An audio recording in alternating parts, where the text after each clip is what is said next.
So, hey everybody, hey everybody, hey everybody. Tonya Fairbanks here, living the bold, and today I am here with my friend of many, many years. Yeah, big Chivon Smith. Smith.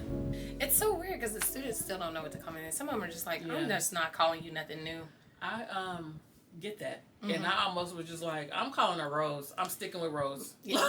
Those segments or those, those, what do you call those moments in life or whatever, like if you know me from that era, and that's how you know me. Yeah. You don't know me different. Nalder doesn't know me as, he's like, there's so many names. I only know you as Rose. So right, like So from elementary school, from elementary school, literally till you graduated. Yeah, big facts. You were Rose.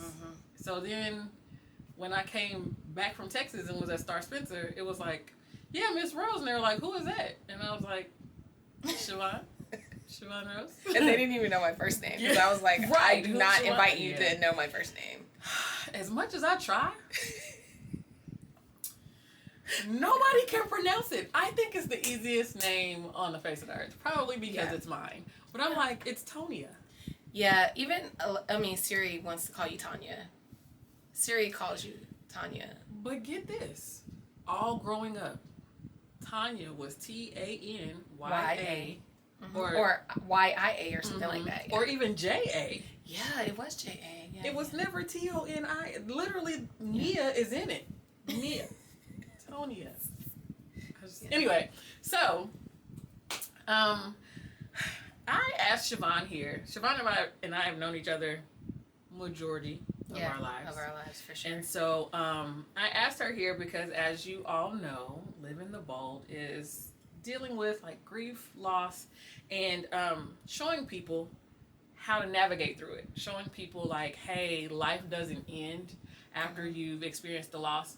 And not necessarily just like the loss of a loved one or a person in any way, but the loss of a dream, the loss of something that you thought you were going to be able to do, or losing something physical like a hand and having to learn how learn life all over again.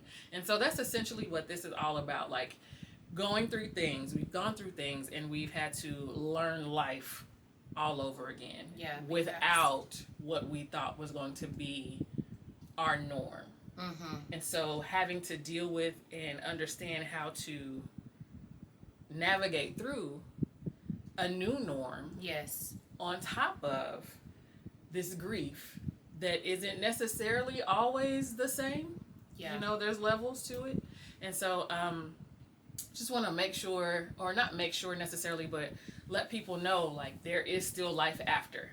I know one of the things, and I say this all the time, I know one of the things, like when I lost Tiambi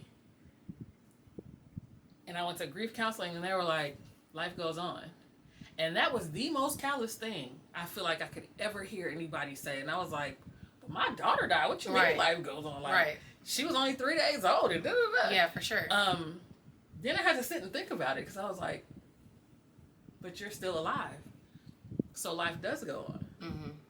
Like, you didn't die when Tiambi died. Yeah. You had to live through. Otherwise, you wouldn't be here now trying to get grief counseling. Right. So it was just that it was still like hard for me to digest. But going on 4 years later, I have come to terms with it. I'm like, yeah, I say that now a lot just to like remind myself. But also when I meet people that are going through stuff, it's like, this is going to be a hard pill to swallow. Yeah. But life goes on. Yeah. So we just have to find a way to be able to. That was a good way to package that. Oh, well, thank you. Yeah. It's a good way to like make sure that people don't get stuck. Because you can get stuck. And certainly. I learned that through my grief, I was like, even though I knew that there are other women on the face of the earth that had lost their children, nobody knew what I was going through. Right. Nobody felt it. I was the only one. Couldn't nobody understand my pain. Definitely. We put ourselves on those islands. Yeah. And so that's another reason that Living the Bold became a thing. Because it was like, God was like, you lived through this. And you talk a whole lot, you being me. And also you're And you're super, I say super, but am I really transparent about things? Like, I tell people stuff, and then later on be like, T&I, you know. But I don't have a problem with sharing. Yeah. And so that's essentially how Living the Bold became a thing. So, Chivon, tell us your story. Tell us what led you to accept the invitation to be on Living the Bold. Well, so, of course, I would accept the invitation just because you asked. I mean, I'd make up a story if I, Get out of here.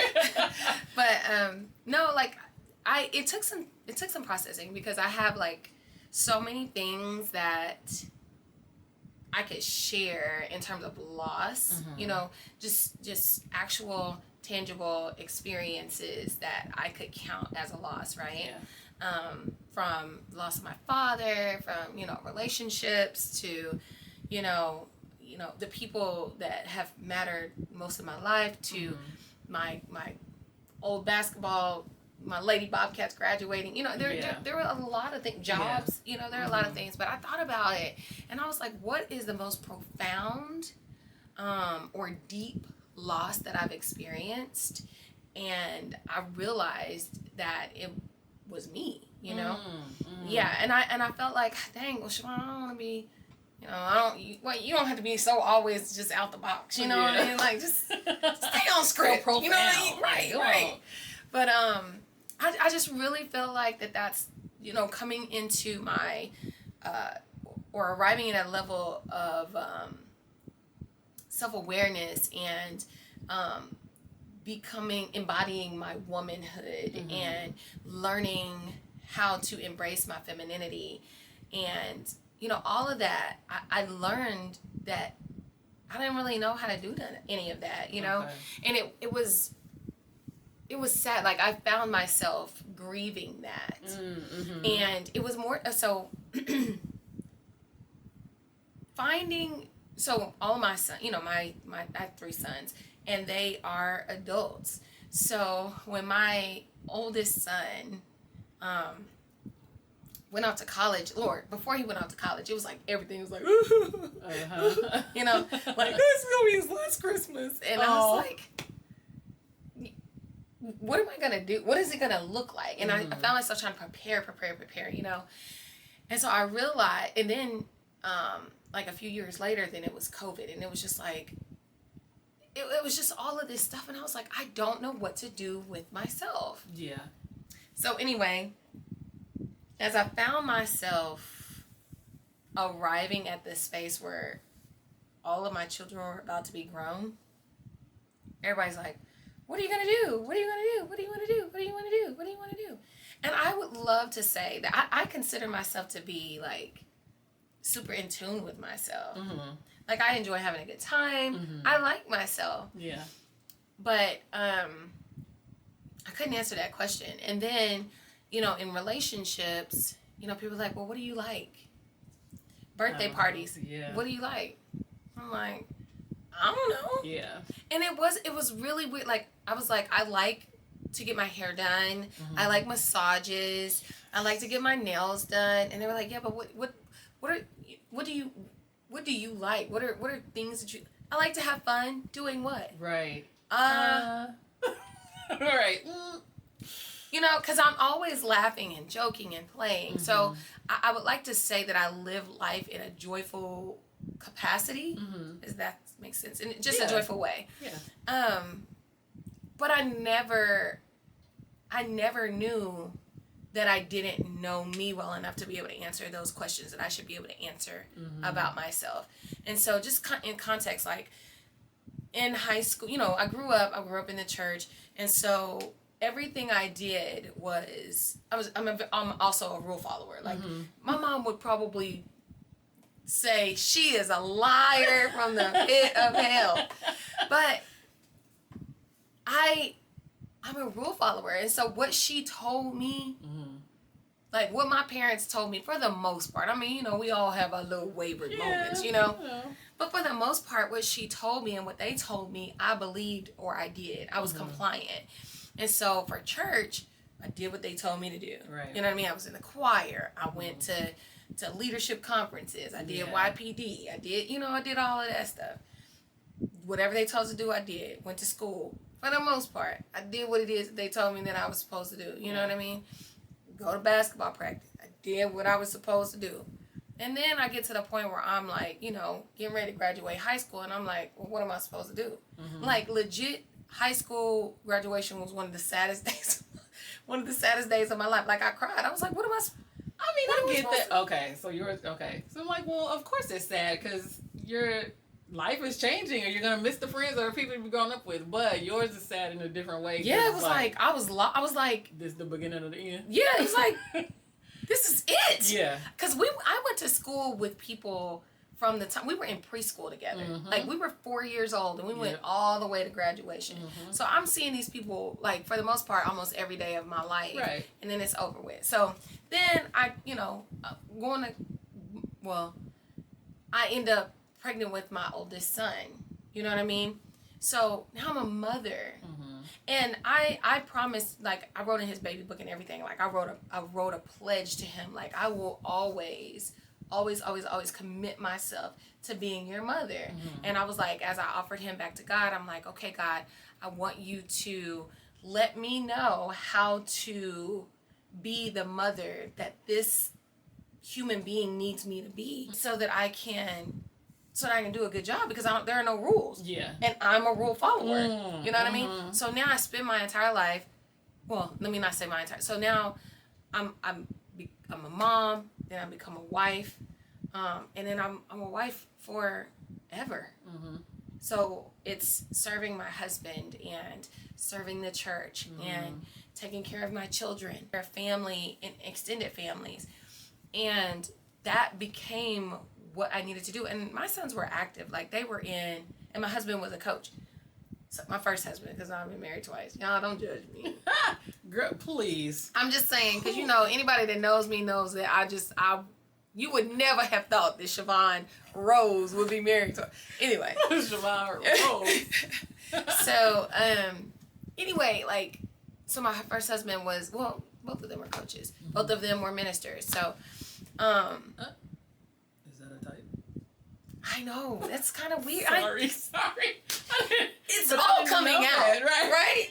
It's all starting to come out. I'm learning me, right? Right. Okay. So yeah, that's fair. Okay. So, anyways, it's like their needs became, the priority, and I'm talking about every day. So I would get up, and I would go to work. I would come home, I would get them ready, or when I was working, because at one point I was like a stay-at-home mom. It was very short-lived. I loved it, but also that's a tough job. Yeah. But, their routine was important. Mm-hmm. So getting them up, getting them ready for school, making sure they have all the things that they need. No, that's part of getting ready. When they get home, making sure that because every day when they came home before they had to do their homework, so I would have fresh baked cookies, like waiting for them to, Okay, I was really trying to embody Susie, girl, okay. So, and that was during the time that I was like, a stay-at-home mom. Mm-hmm. So, dinner needed to be ready by a certain time. They needed to have fresh homemade cookies. And it wasn't because I wanted to be like super duper awesome. It was because we didn't have any money to go buy the cookies. Because I'd have preferred buying them, but Lord had to pass. Hey, listen. And so, that became what I needed to do, right? If it was a day off, it was like, what's going on? Like the whole world was coming to an end. Yeah. If I didn't have dessert ready for after dinner, it was like, oh, you had them what's trained. going on? No, for real. Okay. Like my youngest son to this day, he's like, what's for the dessert? You know what I mean? Like, so what's dessert? Yeah. Now we don't do that no more, but you know what I mean? But you can go get some. But you can go and do that. But that's the way our household ran. Let me back up. So they get up, get ready for school, go to school, come home, have their snack, because snack time is important, especially for that baby. That youngest one, he's still on the snack. Trust me, I know. And so then it's dinner time, and they have to have dinner in time enough, eaten in time enough, so they could digest it before practice, because then they all played football, or they all played all kinds of sports. So they played basketball, they ran track, they played football, they played baseball, like they played soccer, they played everything, right? So we had to adjust their home schedule. We had to align their home schedule with their school schedule, with their sports schedule. Right. So anyway, so everything was, the routine. Well, then they had to come home. They had to get ready for bed. So that meant everyone had to get showered. And I've been doing this since my youngest one was in a carrier, So that was my life for over 20 years. And then when it stopped, I was a basketball coach. So even though my life was interrupted, in terms of divorce, I still had this routine going, because I had to do the same thing for my basketball girls. Plus, now I'm a teacher, and teacher life is just different. It doesn't necessarily stop, I get into a relationship with someone, and then as that relationship matures, then that becomes something else. So now I'm someone's person, partner, eventually wife, Yeah. And then I become a caregiver. And then, you know what I mean? So my children are now grown, but my life is still operating in a way that's constantly serving. So somewhere in that time, someone is asking, well, what do you like? Like, even for a birthday, what do you like? I'm like, I don't know. Yeah. And so now that I'm in my 40s, I started taking a little bit of time to ask that question. Like, I want to answer that for myself. Like, what do I like? Who is Chivon? Yeah. Like, I'm not a teacher. That's what I do. Right. I'm not a coach. That's what I do. Yeah. I'm not a mom to my three. I'm a mom to my three sons, but that's not who I am. That's my role, but it's not who Chivon is as an individual. Like, right. What do I add to that role that makes it complete or fulfilling? What is it inside of me? And oftentimes, even at work, people are always like, "Gully, you do amazing. Smith, you do amazing." And I'm like, but how? What did I do that was good? Because I need to be able to replicate that, And I don't know it. It's almost like I've been on this cycle of I've been coasting in a space where I've been complicit and just good enough at doing things, even if it was beyond good enough. But it's like it was good. But I could never explain to you why. I can't tell you what I bring to the table. I can't tell you. Now I can, because I'm learning. Yeah. But at one point I couldn't. Yeah. What if I wanted to, in a relationship, someone asked me, well, what is it that you bring to the table? It's like, I'm a good person. Right. I didn't even, at one point, it was so profound. I was so oblivious to who I was that it caused me to be challenged when someone wants to pay me a compliment. I don't even know how to receive it. Yeah, I understand that. I'm the same way. So I'm like, and there was a point in time that I thought saying thank you to the compliment was me being conceited. So I was like, you're awesome. Like, how do you, right? Like, who's awesome? So you're awesome. I don't even remember who it was that was like, there's nothing wrong with saying thank you. Like, saying thank you acknowledges that the person actually gave you this compliment. Yeah. So now I'm always like, oh my gosh, that's so sweet. That's so nice of you to say thank you so much. But it took years. Yes. It's incredible how Tony, like, I'm just now, I'm 45 years old. I'm just now out of that phase of people pleasing. Like, my life was controlled by pleasing others. And somehow, some way, I got lost in it. I did not know what to think. Yeah. And I know we all have those things that we can say, I can relate to that. But I'm waking up and going to sleep at night completely controlled by another human being's desires, wants, needs. And none of it was focused on myself, even when I didn't feel well. Yeah. And that was hard. Because when I should be able to say no, I couldn't. And I didn't know I didn't know how to approach that. Yeah. And one of the things, I can remember, and I don't want to jump, I don't know, but one of the pivotal moments that I remember is when my dad died. Our principal at the time was like, it's all gonna hit you at once. And I found myself like waiting, like for it to like hit me, like tap me like a football glove. Hit me. Now listen, you know my brain is like, which one of them said that? I know. The one. The HNIC. But, man, okay, yeah. You know, and I was like, okay. Right. All right, whew, it's going to hit me, you know. And I'm like, yeah, no. Mm-hmm. And so then I'm trying to, like, and let me put this out there, okay? I don't mean no harm to nobody. No harm to nobody. But. When I was at my father's funeral, I had, you know, my ex-husband on one side. I think he was on one side. I think he was on this side. And then my children, they over here. And then I got my cousin that's like 1, 2, 3, 4, 5th. You know what I mean? He like down there. Yeah.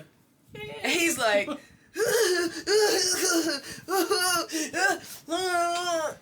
and I'm like, what is going on? Yeah. And I'm like cracking up. Like my whole father's funeral, I'm cracking up. And then like, it's time for us to go. You know, it's supposed to be all solemn. Right. You know what I mean? So I get up there. You know, I'm supposed to make my little sorrowful walk. And I'm trying to pull my emotions because I'm supposed to be sad, right?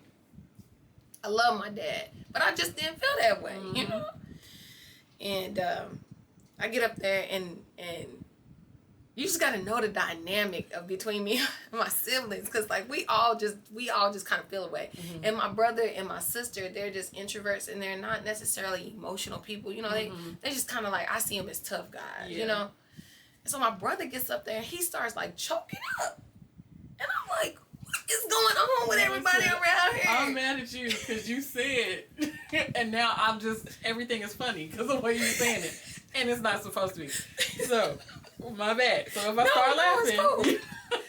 So, you know, and you know, you got to be prepared. So, like, everybody, my mom is like, you need to write something, you know, about your dad so you can share it. And I'm just like, what am I supposed to say? Yeah. Like, cause I'm just like, what does everyone want to hear? Okay. You know what I mean? Mm-hmm. And I had nothing, because in that time, I think my brain, although I didn't feel, I wasn't present with my emotions in a way that I could express them, you know, openly. Mm-hmm. I didn't know how I felt. Okay. I honestly did not know how I felt. So processing my emotions at the time was just really complex for me. Mm-hmm. But I saw everyone else's emotion, and I was like, I don't want to cry because someone else is crying. Right. But I also don't want to look like that person that's just like, she the one. She did something to him. I know it. Right. You know what I mean? Yeah. So anyway, so my brother's up there, and I've never seen my brother like be choked up like this before. I'm like, Ninja, what are you doing? What is happening right now? Like, I'm totally taken off guard. And then my sister, she's up there rubbing his back. And now, mind you, I've never seen these two people interact like this my entire life. So I'm at a loss. I'm like, I don't know what to do. Yeah. So I get up there and I'm like, okay, it's gonna hit you, you know? Ooh. And I'm like, it didn't hit me, you know? It didn't hit me. So now I feel like a failure, because I'm like, dang, like, I don't have no emotions. So I get up there and I'm just my authentic self, and I start telling jokes. Yeah. I mean, I wasn't telling jokes, but like my things that I wrote was about my experiences with my dad. Right. You know what I mean? They should have been. Exactly. Yeah. But, you know, I could laugh in that moment. Right. And I can interact with the crowd in that moment. And I could tell my story, because at that point I was at a place of peace. Yeah. I really was. Now, I'm looking over there at my cousin, though, and he over there acting up, you know? And I'm trying to, my girl, so this is the thing that meant the most to me. Mm-hmm. Now, and this is where I say I felt, you know, I was confused, because the thing that moved me to tears was Kevin Jones getting a bus full of My Star Spencer girls to come and support me at his funeral. The whole side of that church was, and it wasn't just the girls, it was the people that I worked with. Like, to me, that moved me to tears because I felt the genuine love and concern and care in that moment. You know what I mean?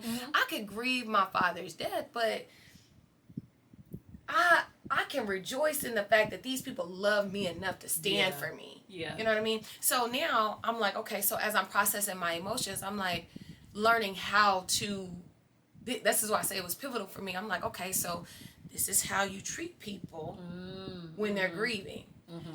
You don't have to give them something.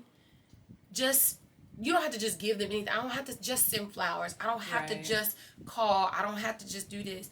Just be kind. You know what I mean? Show up. If you see that there's a need that you can meet, do it. If they don't want it, it's okay, because everyone doesn't feel the same way. Very true. The same thing, like when I lost my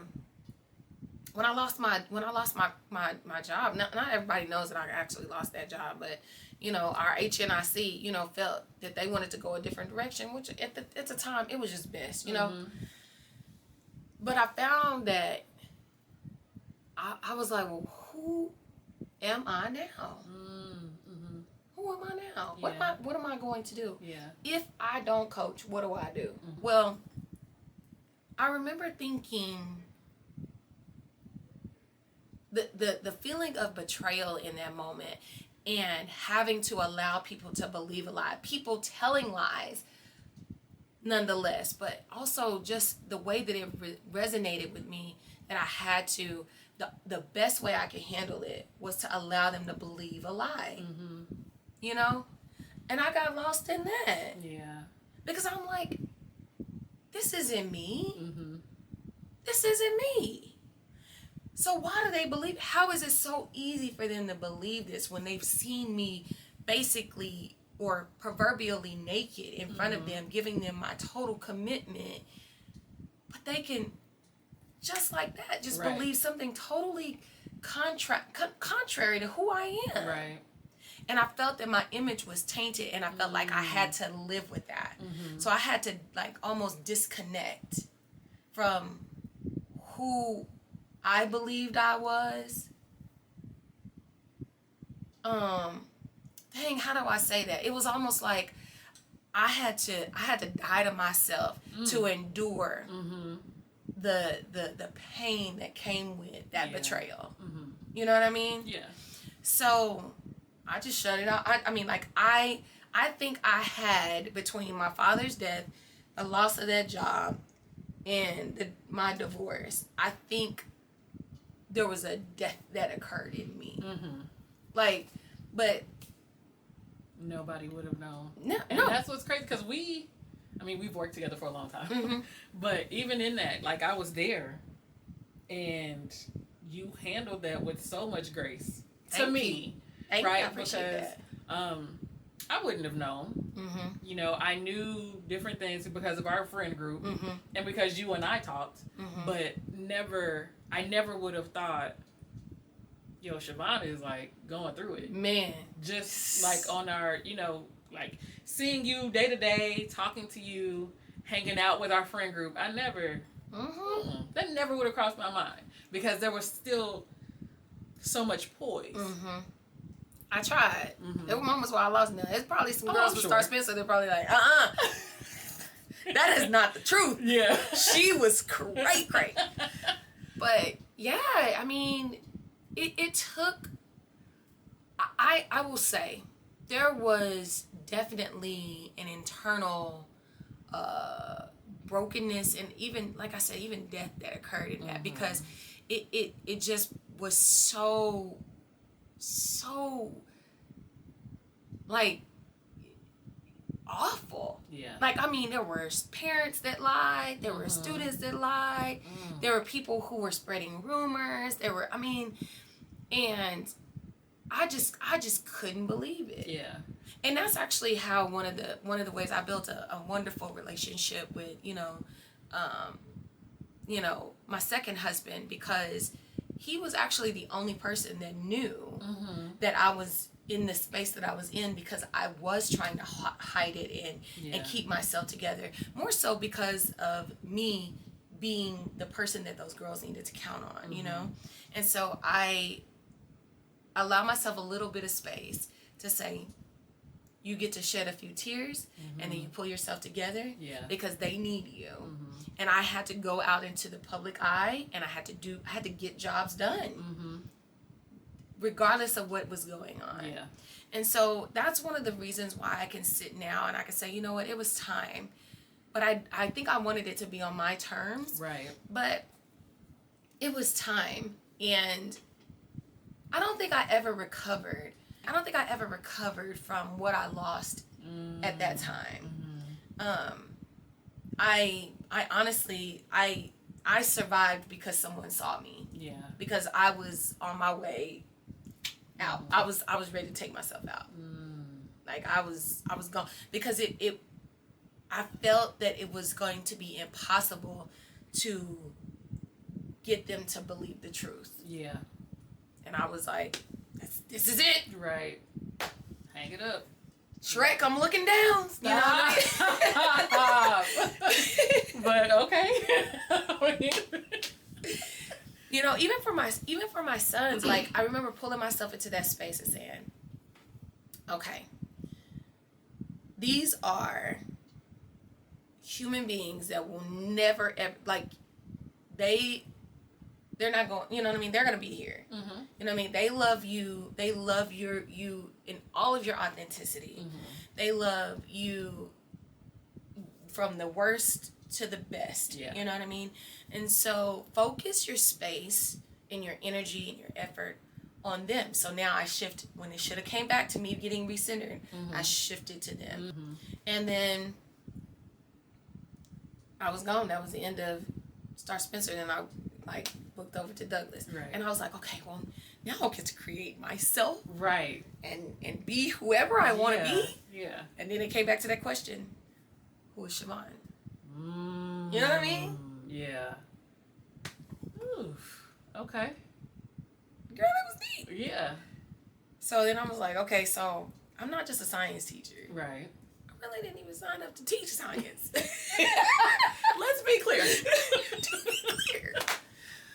I mean, but I was like, okay, you know what? I'm coming here, and one of the most loyal people that I've ever encountered is Kevin Jones. Yes. And I was like, all right, so now mount up. Right. We're gonna run through this wall for Kevin. We're gonna make Kevin great. Yes. Whatever we gotta do. Yep.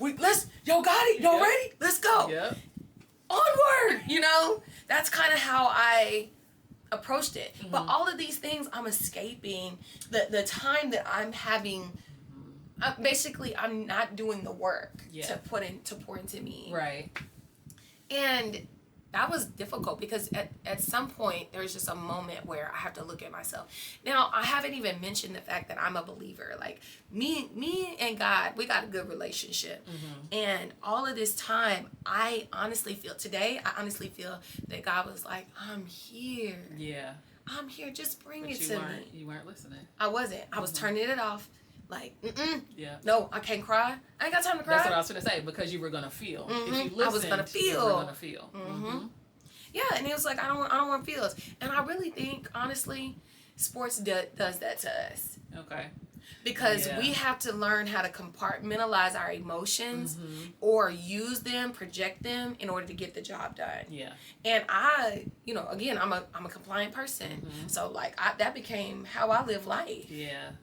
And so, like, I'm like, okay, yeah, I know how to cry. Yeah, I got a couple of tears. As Kevin Jones would say, I got my tear ducts snatched out a long time ago. But my thug tears. Hey, now.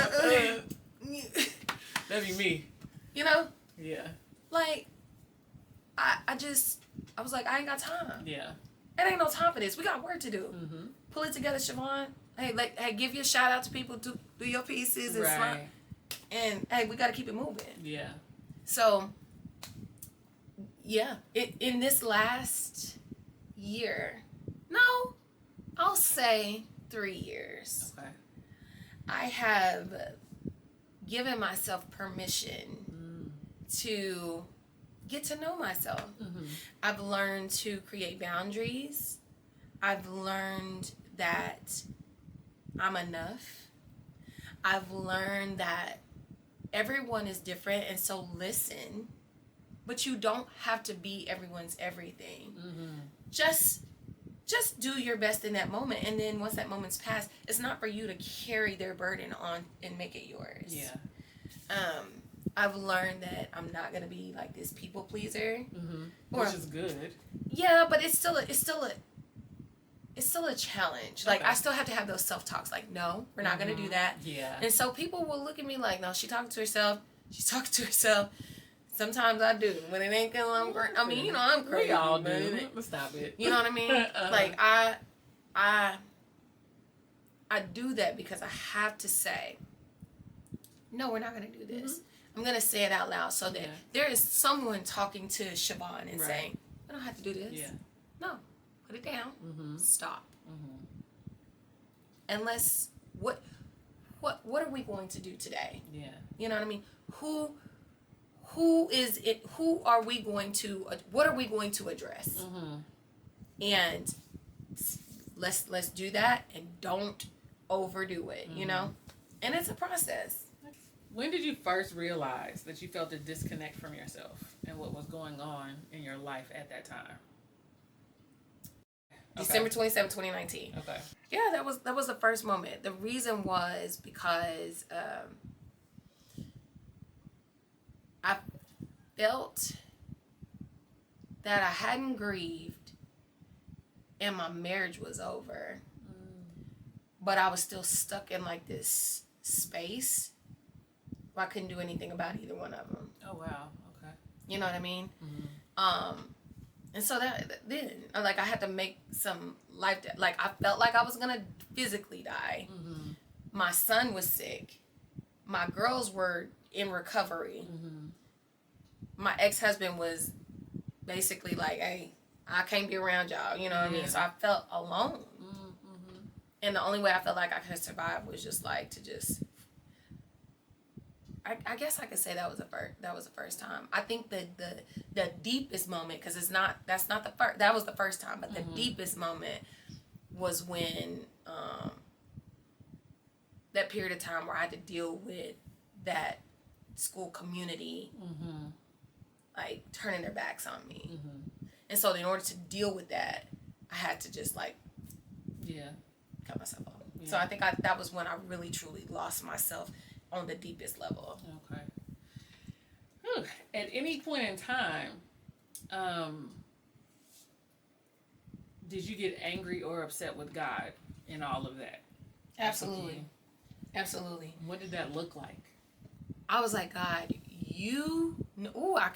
can remember it. I was like, you know the truth. Yeah. Why are you allowing this to happen? Yeah. Go correct them. Fix it. Yes.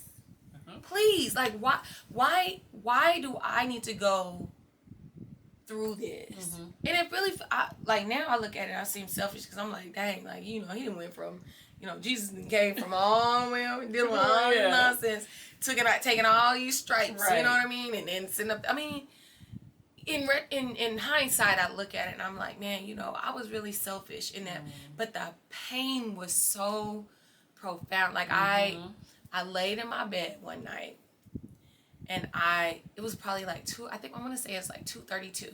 I don't know why I remember these things, but I just woke up and I just screamed. It was a wailing cry. Yeah. It was like my soul was crying in that moment.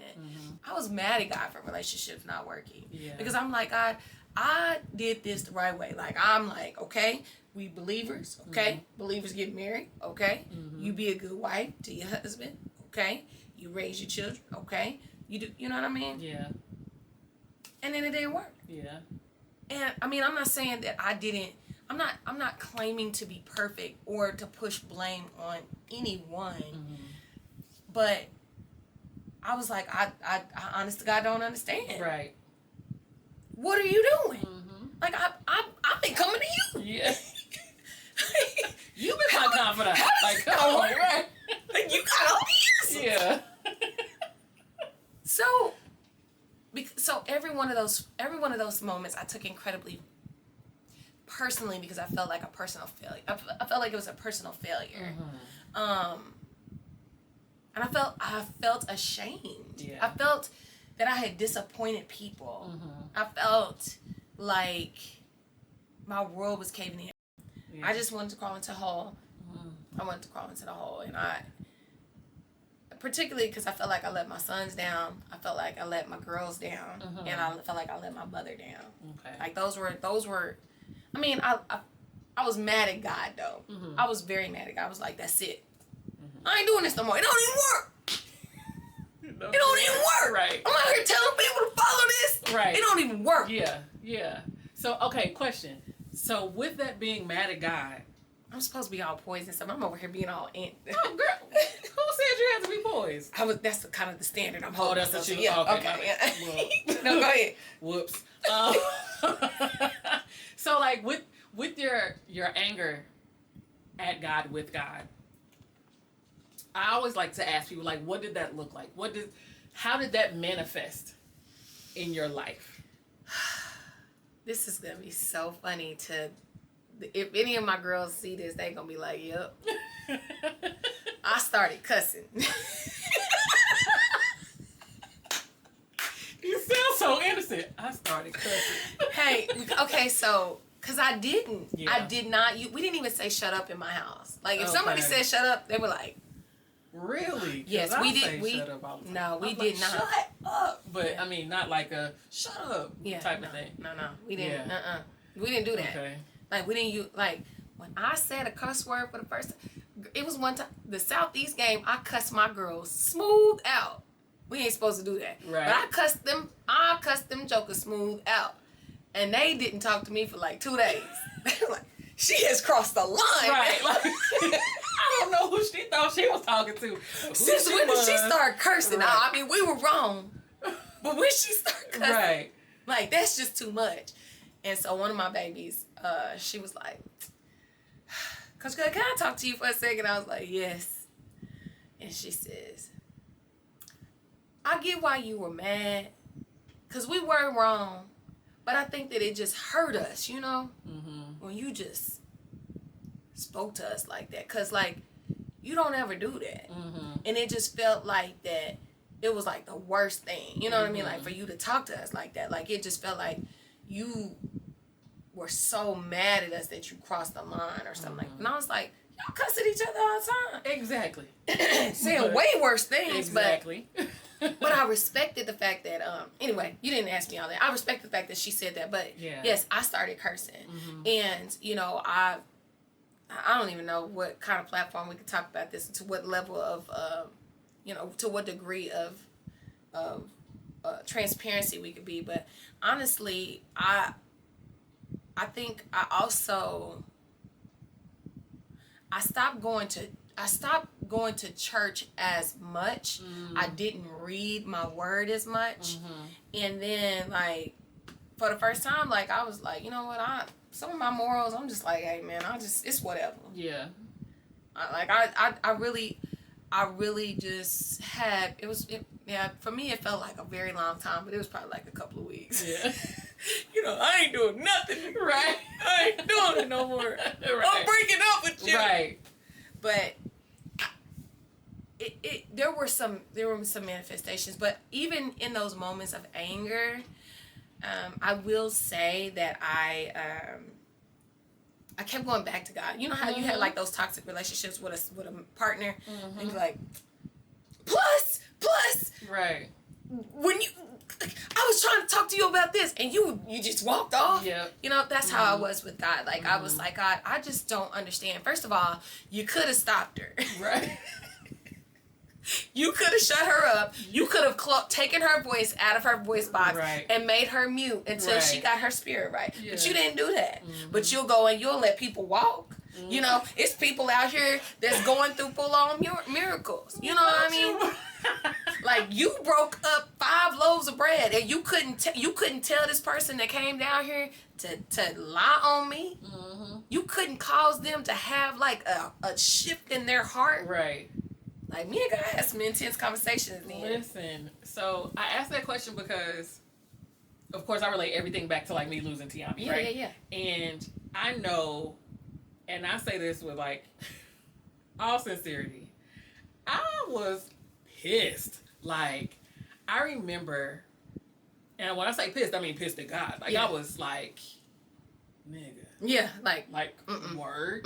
And I remember talking to my best friend on the phone, and we have this crazy, because we're both preachers' kids, we're both like, we grew up in church and all this stuff.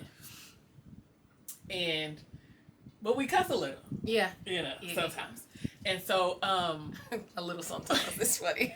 So we are super like, I've always been like, yo, God is my homie. Like, that's my friend. Like, we like this. And right. And so there are some times when I can't articulate the things I need to say without a cuss word. Mm-hmm. Like, but he knows like where I'm coming from.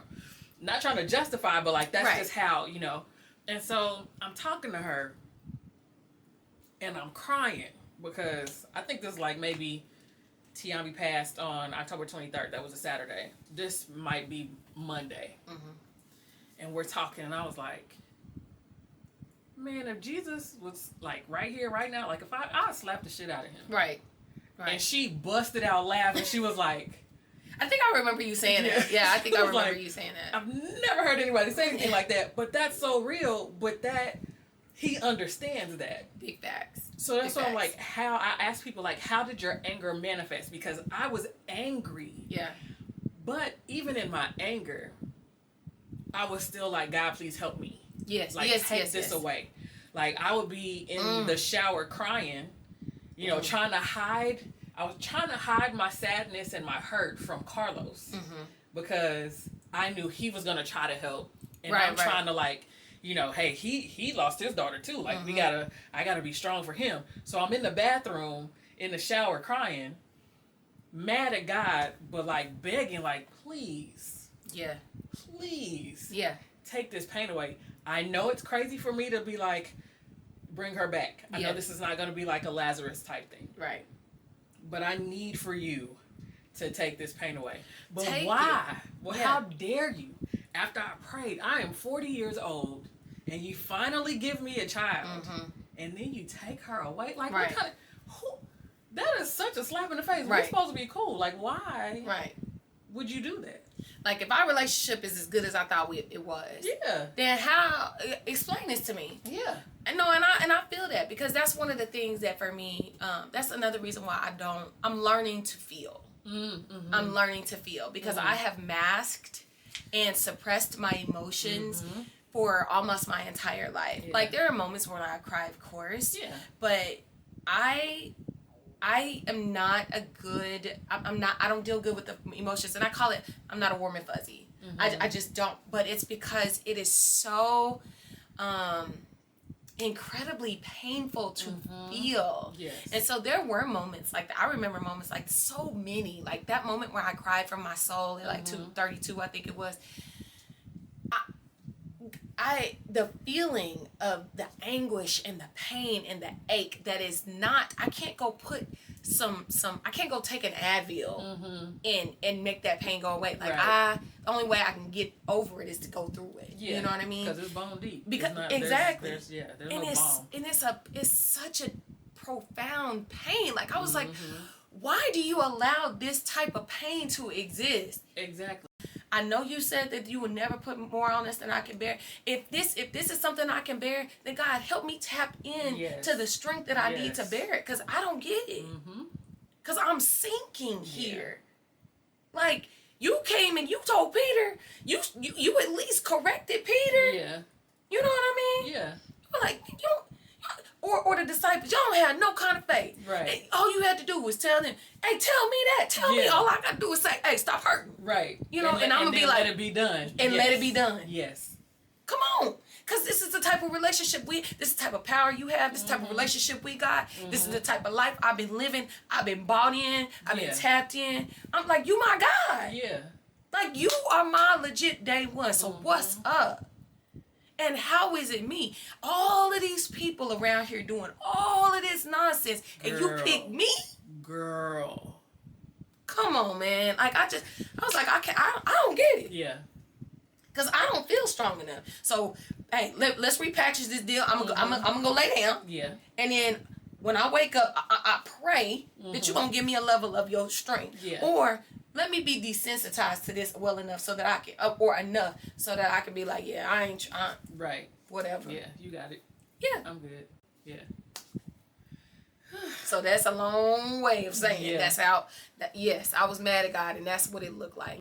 It's a dichotomy, but for sure, it's not one that, excuse me, I think diminishes your level of faith to somebody like me. Like, you know what I'm saying? Like, it doesn't make me be like, oh, well, she ain't as Christian as she say she right. is, you know? Yeah. Because again, I cuss a little. Well, but here's my thing. So, and this is me being true to myself and me being true to my relationship with God, because I feel like that's just me. That's the way that I'm learning me. Yeah. So I'm learning my thing.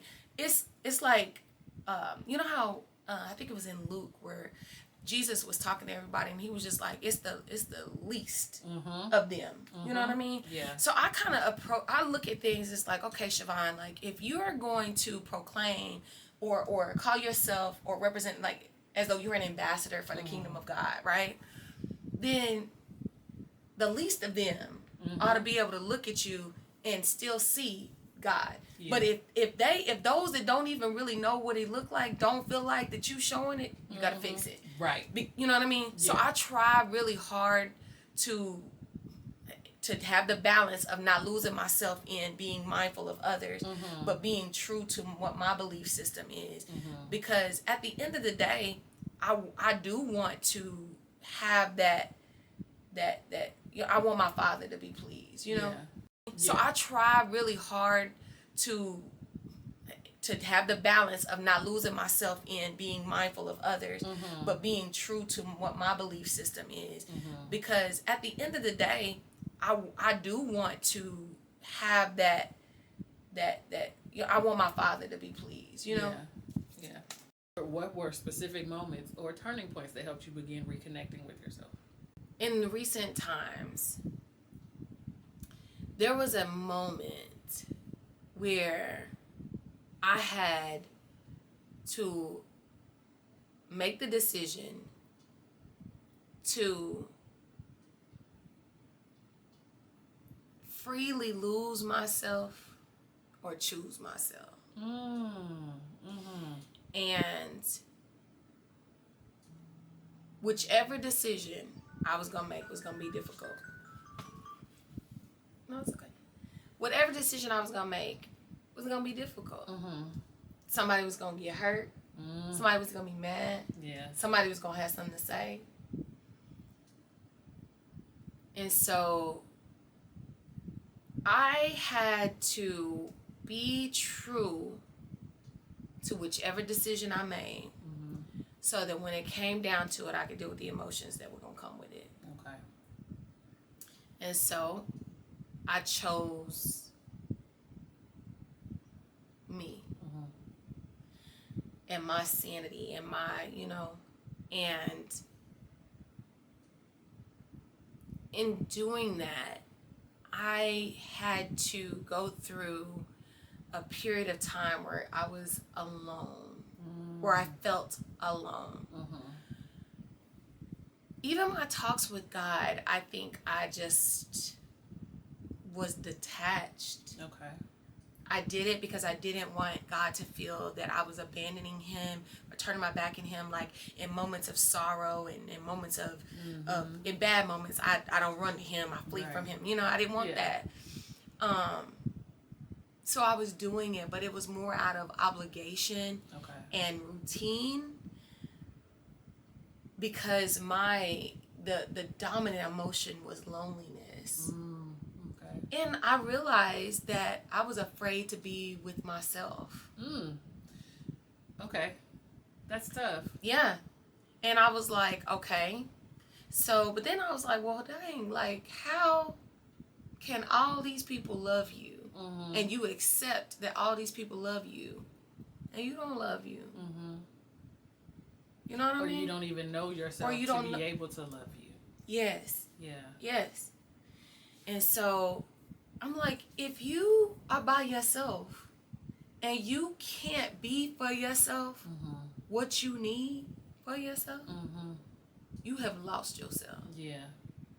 So pull it together. Yeah. Go get her. Because if you're not going to try to save her, who is? Yeah. You can't even reach up and grab the Father's hand. Right. Because you didn't let her go. Yeah. So you got to go put your cape on for yourself. You got to go put your cape on for yourself. Yep. It's okay for you to be sad. But being sad doesn't mean you have to be still. Right. Get up and let's go cry. And then let's keep it pushing. Yeah. And cry find some more. The happiness. Exactly. What is your path to the place you want to be? Because you can make it. Yeah.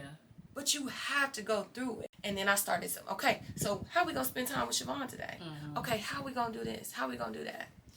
And that process, man, like the smile that I wear today is because of that process. And it was ugly, man. It was so ugly.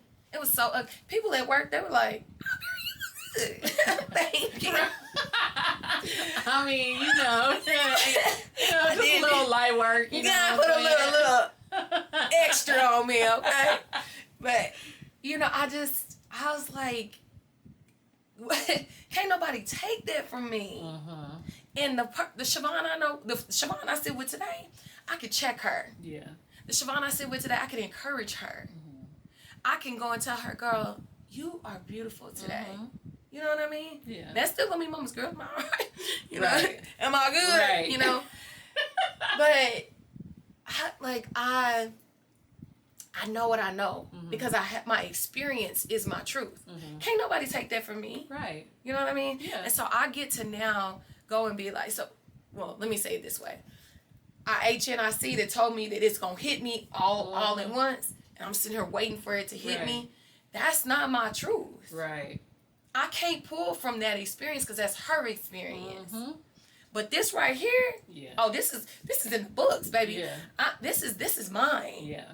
And nobody can take that from me. I know how I felt, and I know what I'm not going to allow myself to do again. Like the boundaries have been created because I allowed myself to experience it. I got to know myself. I got to heal. And I got to create some neural pathways.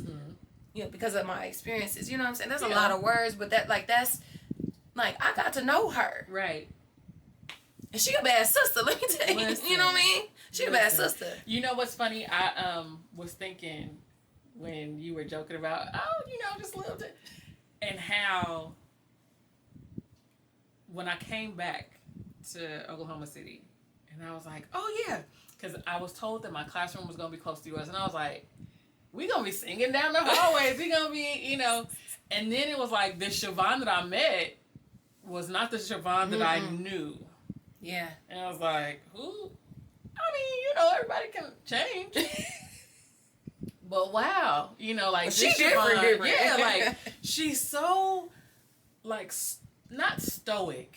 But close, right? Yeah. She's not this girl that laughs and, listen, I swear, because I've been thinking this whole time, I used to, liken you to, you might think this is crazy, either one of two, Queen Latifah or Yo-Yo.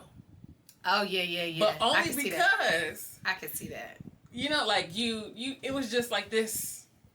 Yeah, because they definitely both they operated the same. Yeah, the way I carry myself, for sure. And so it was like, who this woman? Right, because I'm like, guys. Exactly. And I'm like, this is what we're doing. That is not the Chivon that I know that grew up in the hood with me. Right. But even now, there's a change, right? There's this is now once the little girl that I knew. She's embodied now. Back. Yeah. And so it makes me think about just, I don't want to say like getting back to center, but essentially, yeah. Like it's you have this calm, this peace, this joy.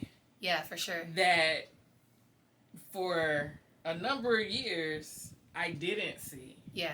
And even like I think about not this past school year, but the year before that, when we had the Rep Your High School Day. Oh yeah. Remember? And like and I had nothing. And I was like, how dare you? Oh my God. Nothing. Listen, y'all, look. I was John Marshall out, okay? Like I had on a jacket, a baseball jacket. I had on like this like sweatshirt. Yeah. Like I was like, Tony, can I get one of Tony, your like, jacket? and I was like, all right. But listen, in all of that, like I saw like a spark. Yeah. So I was like, that's Chivon. Yeah. And then like talking trash the way we was talking trash in the hallways, because the kids tried to charge us up. Like, why you got this stuff on? Like, listen. Because first of all, little buddy. Hello.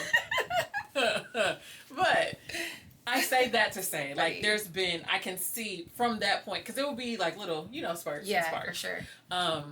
And so this is refreshing to see and refreshing to know, because I didn't know that you felt as if you didn't know yourself.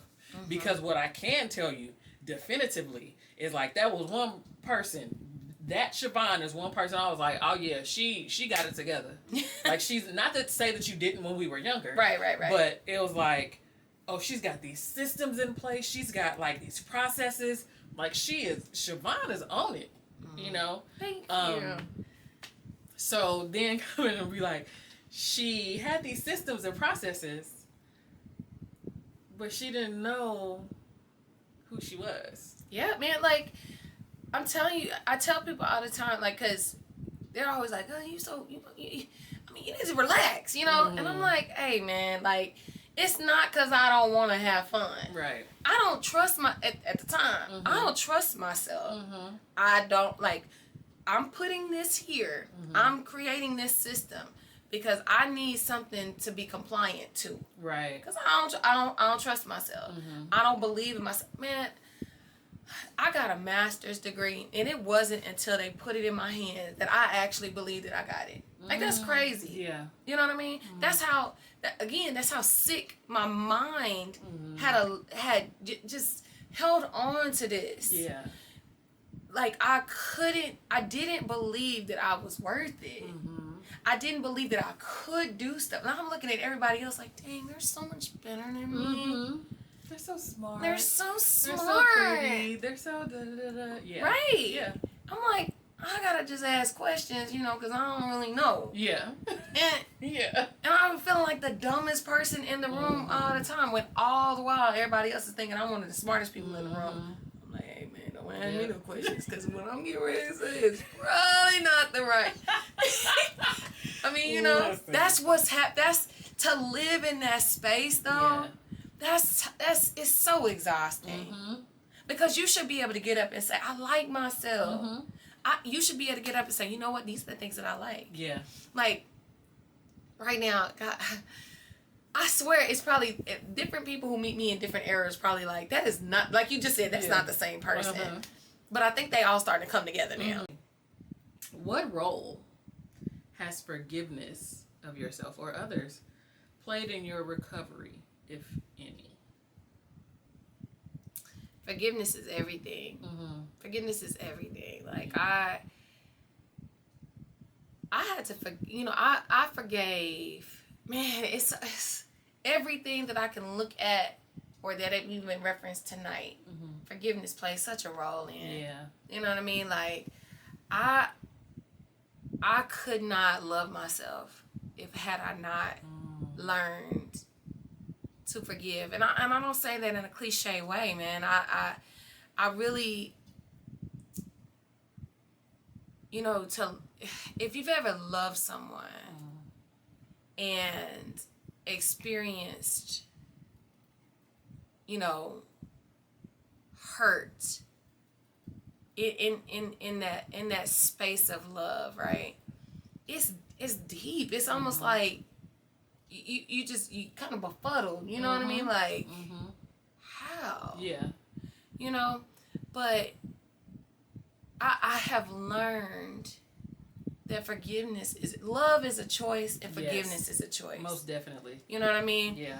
Like, that's one of the reasons I am kind of disappointed, which takes me to something I'm going to say in a second. I am disappointed in myself for, marriage not going the way that I had hoped. You know what I mean? I didn't want to get divorced. Yeah. Not that I did.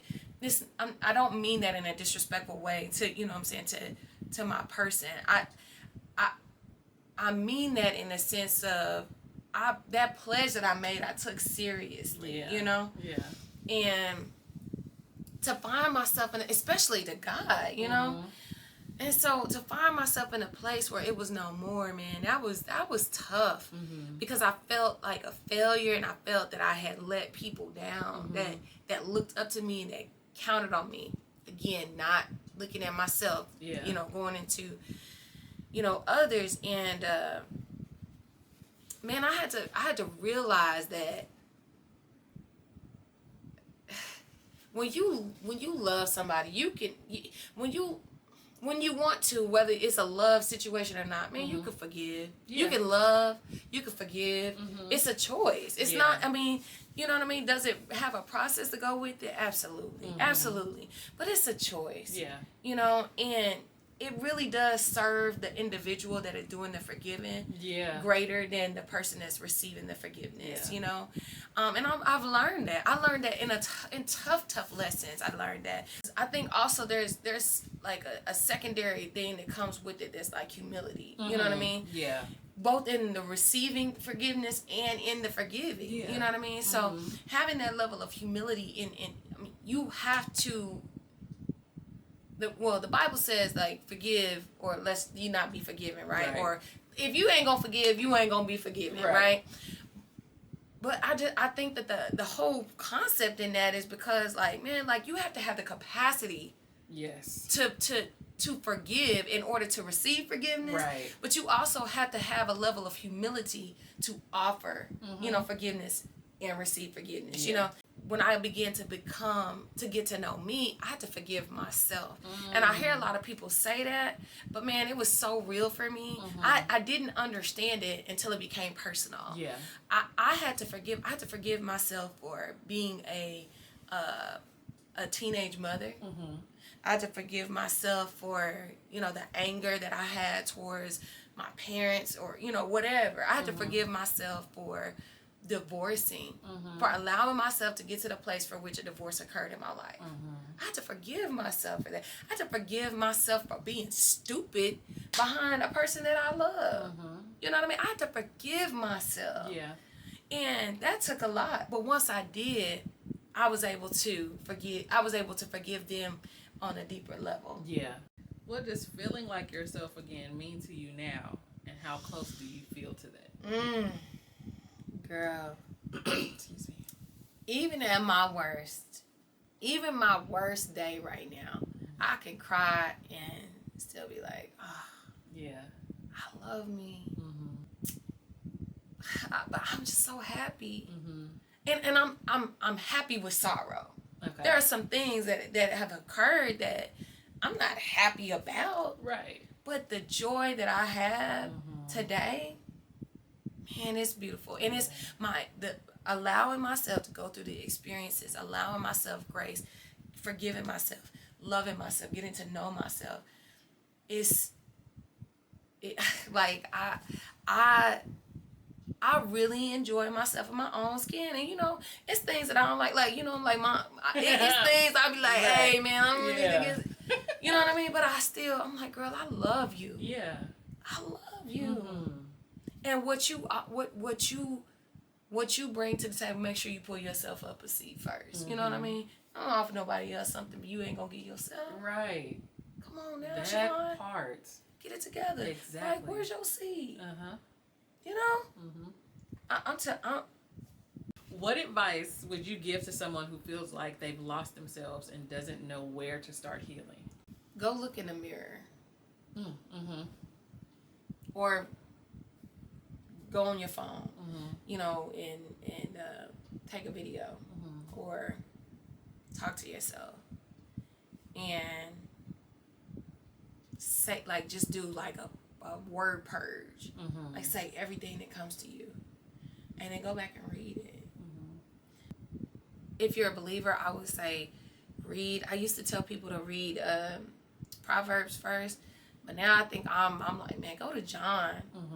John, Jesus is talking the whole book. Yeah.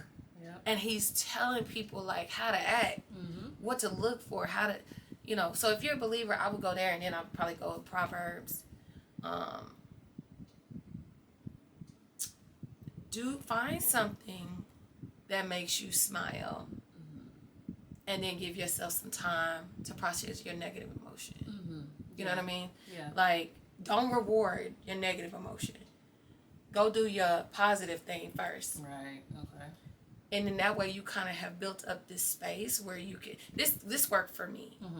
I'm gonna go get a massage, and then now after I've relaxed and I've given myself this thing that I want, I gave myself permission to feel the things that I was trying to avoid. And then, okay, I'm okay with that. Yeah. Now I push it away. But it's important to spend time with yourself. Yeah. That's why I say start with looking in the mirror. Because sometimes it's hard to look dead at that person. Very much so. Yeah. Yeah. Yeah. Sometimes I think the first, when I did it the first time, the tears just fell. And I was like, I don't know what to say to you. Yeah. Chivon, I don't know what to say. I don't know how I feel about you right now. You know? Yeah. Because I don't know you. Because I don't know you. Oh, man. Yeah. Yeah. Oh, and you know what? This is important to me. Like, I think it's important for people to go work out. Oh, yes. I think it's important. Yes. Like, even if it's a walk. You know what I'm saying? Walk, run, swim, go to the gym, get on the treadmill, lift some weights, but do something that builds endorphins, natural endorphins, and then too, like what you put in your body, because sometimes you go get those McDonald's French fries, you're gonna probably be feeling some type of way later. Like, I don't know why that bad stuff makes your negative emotions, like, it's like it conjures it. Yes, it does. And so I encourage you to go put some clean stuff in your body, like clean your system, detox a little bit, because what we really truly are what we eat. Okay. Last question. Okay. What is a scripture or a quote that's helped you get through the most difficult times? Luke 6. John was good to me too. Like, I was reading in John, like, man, because I discovered between Luke and John, that those disciples weren't perfect. Right. And all this time I was thinking they were like, I mean, it wasn't that I didn't know. Yeah. But it was like this period, I was so hard on myself, like learning to give myself some grace. I'm like, I'm a believer. I'm a Christian.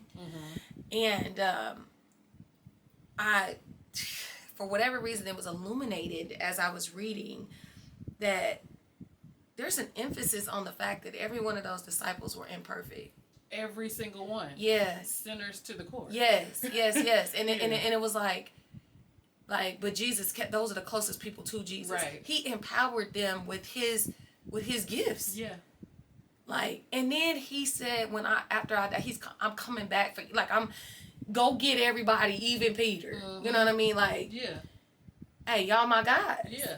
So I'm like, you mean to tell me I've been trying to be perfect and this whole time? Have to be. And I don't have to be, because the people that you roll with, your dogs they weren't. Right. And I'm not using that as an excuse to be imperfect. Right. It just it inspired me, because the moments where I saw myself in an imperfect way, it helped me get some grace. Yeah. So that's something. Yeah. The least of them, that was big for me too. Like, that helped me. It helped give me perspective. Like, you know. Girl, I'm sorry, I'm jumping all over the place. Because I have so many. I told you, but he told the disciples to go. He was like, go back, basically to, I think it was Bethlehem. Mm-hmm. He told them to go back, basically to the place. And he was like, and if they don't receive you when you get there, dust the dust off of your feet, and you know what I'm saying, and go like you were never there. Yeah. And forget them. Yeah. Girl, I'm sorry, I didn't mean to. No, what? So, if you don't stop it, I said, clock it. Right.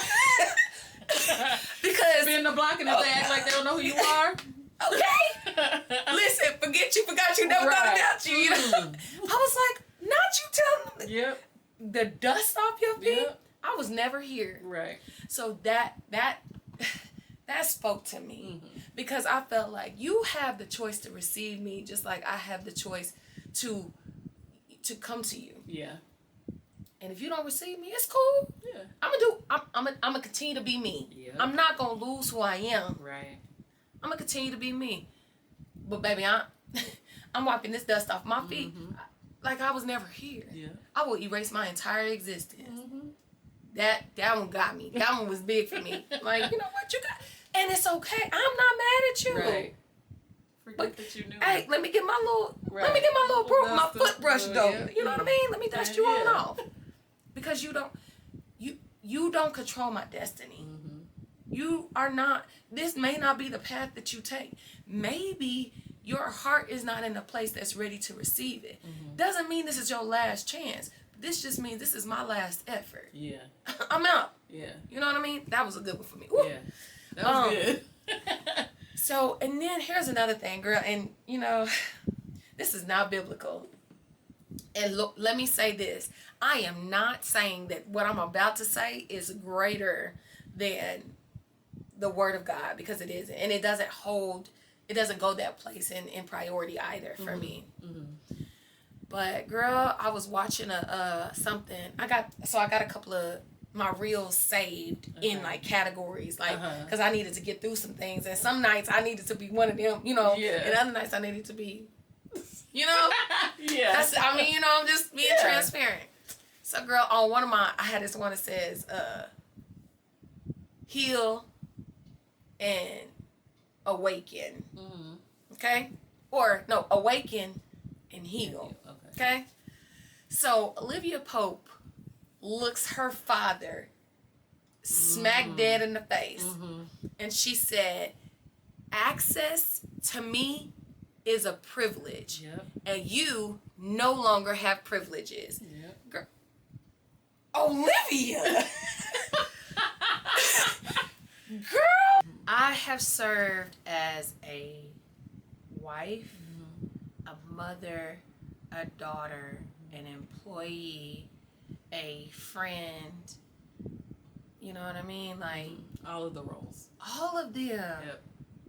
And I lived so long not only not knowing me, but not liking me. And letting everyone else validate me. Yeah. You know what I mean? Like your thought of me could totally control my actions. It's miserable. It's I didn't even know how miserable it was until I realized how free I am. Yeah. You know what I'm saying? Yeah.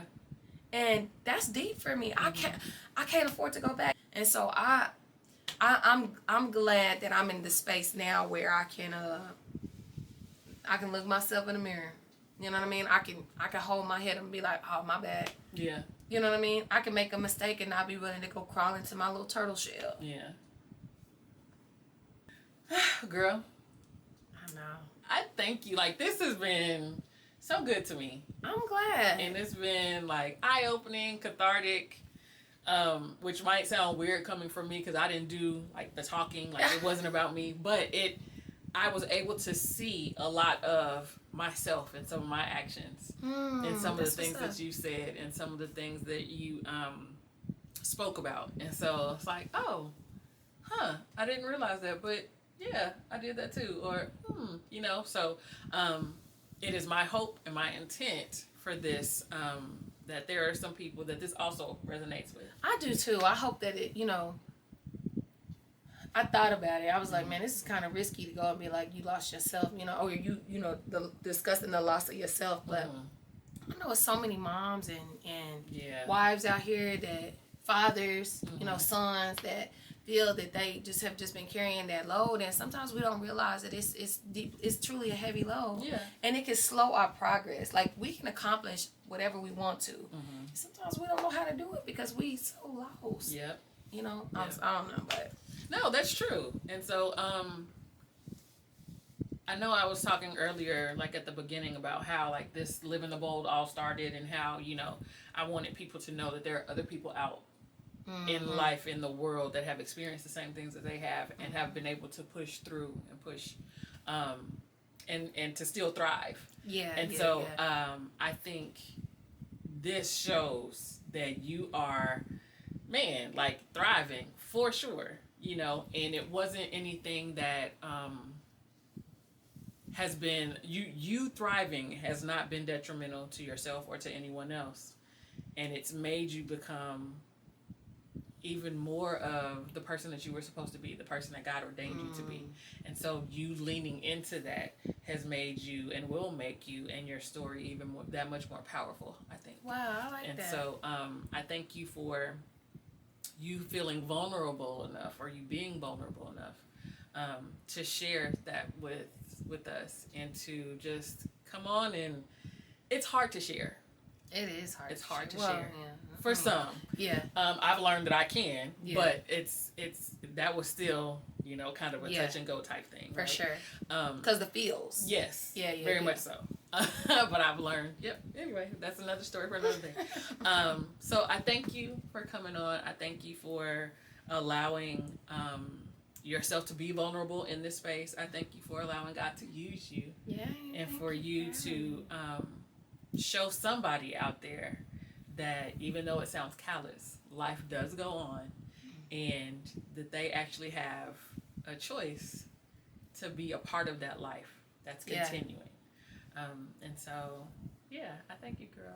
Well, thank you for having me. I love you. I love you. I thank you for watching. I thank you for being a part of the Live in the Bold community. I hope that you got something from Chivon. I'm pretty sure you did, because I did. And if I did, and I'm not an island, I know somebody else did. So I thank you again for watching. And as always, God made you, right? God loves you. He thought enough of you to make you. So you are his greatest thing ever. Okay? He made the trees, he made the birds, he made everything else, but he also made you in his image. And so you are his greatest thing. Don't ever forget that. I love you. God bless. See you next time.